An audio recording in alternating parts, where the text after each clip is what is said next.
नमस्कार मित्रों, मैं अरविंद सिंह चंदेल। तथास्तु परिवार के इस चैनल में हम आपके लिए एक नई जानकारी लेकर के आए हैं।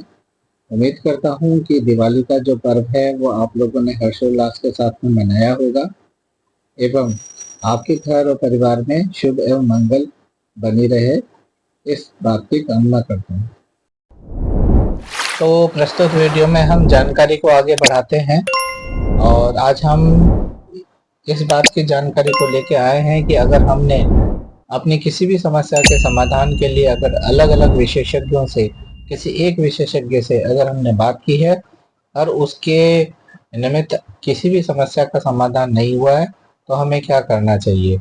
देखिए, सबसे पहले तो मैं आपको ये जानकारी देना चाहूँगा कि अगर आप अपनी किसी भी समस्या के समाधान के लिए किसी तरह का उपाय कर रहे हैं, तो पहली बात उसको 3 भागों में बाँट लेना चाहिए।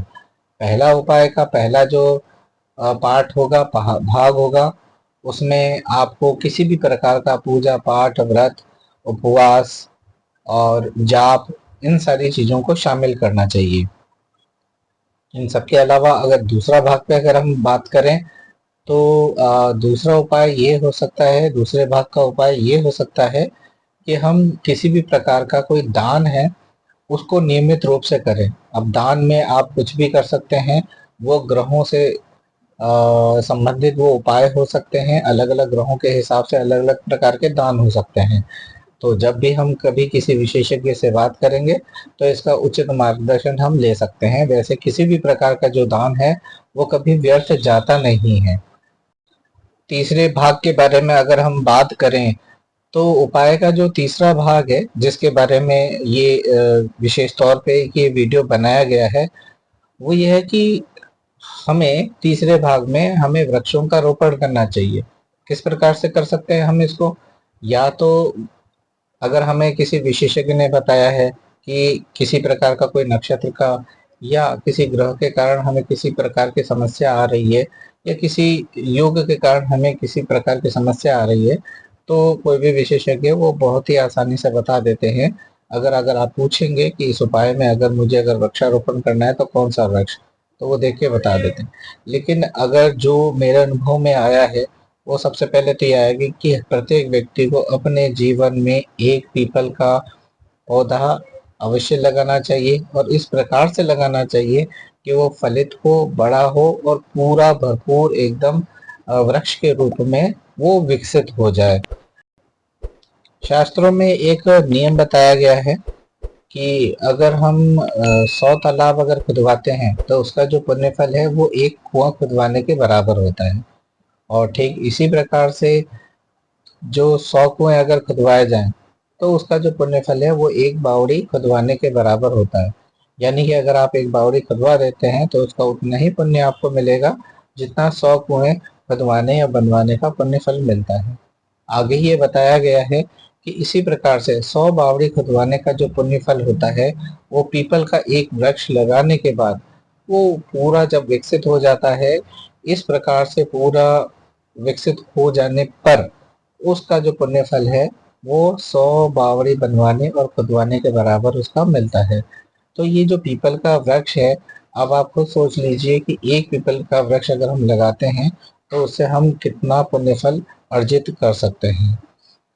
तो इस प्रकार से ये केवल एक पीपल के पेड़ की बात है। और जब हम कोई भी वृक्ष लगाते हैं, तो उसका एक सीधा संबंध इस पूरे ब्रह्मांड, इस पूरी सृष्टि से होता है, क्योंकि ये जो वृक्ष हैं, ये बहुत ही ब्रह्मांडीय ऊर्जा के संपर्क में रहते हैं। और इनसे जब हम इनकी सेवा करते हैं, तो वो ब्रह्मांड की जो ऊर्जा है, वो हमारे जीवन में शुभता है, उसको आगे फैलाने में पूरी तरह से सक्षम है।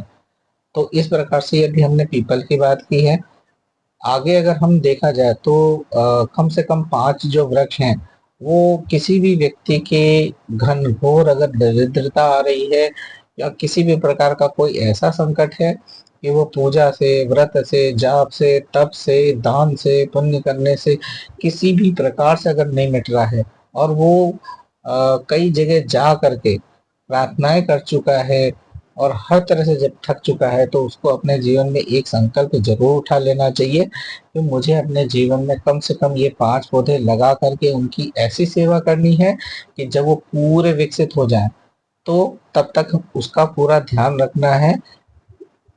वैसे जो वृक्ष होता है वो अगर करीब 9 फीट या 10 फीट तक एक बार पहुंच जाए तो उसके बाद इतना ज़्यादा ध्यान रखने की जरूरत पड़ती नहीं है और वो पूरी तरह से आगे जा कर के वो जो पूरा वृक्ष बनेगा तो वो अपने आप में इतना सक्षम हो जाएगा।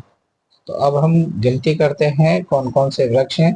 देखिए इस क्रम में जो मैं आपको सुझाव दूंगा वो है सबसे पहले एक पीपल का वृक्ष लगाना है आपको। उसके बाद वट वृक्ष है, बड़ का वृक्ष है उसको आप बोल सकते हैं, वो हमें लगाना चाहिए।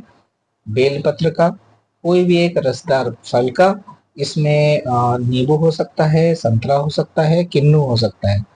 उसके बाद एक नीम का, उसके बाद एक आंवले का, ये वृक्ष आपको लगाने चाहिए।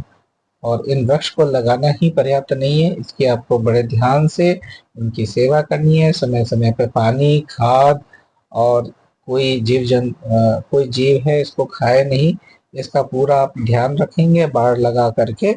और पूरा जब तक ये आगे विकसित ना हो जाए, ये अपने आप में इतना सक्षम ना हो जाए कि ये पूरा वृक्ष आसानी से बन जाएगा, तब तक आप इसका पूरा ध्यान रखिए।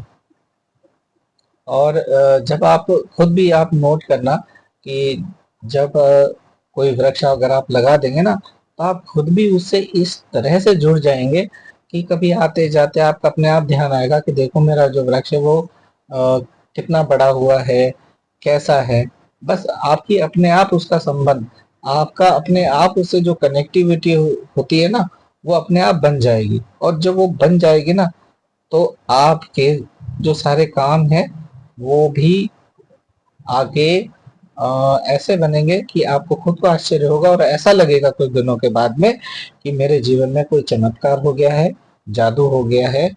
आप इसे खुद नोट करेंगे। तो मैं उम्मीद करता हूँ कि आपने ये दी गई जानकारी है उसको बड़े ध्यान से सुना होगा और इसको समझा होगा। और उम्मीद करता हूँ कि आप इस प्रकार से वृक्षारोपण करके अपने जीवन को सुखमय बनाएंगे। अभी तक आप वीडियो में बने रहे इसके लिए आप सब लोगों का बहुत बहुत धन्यवाद।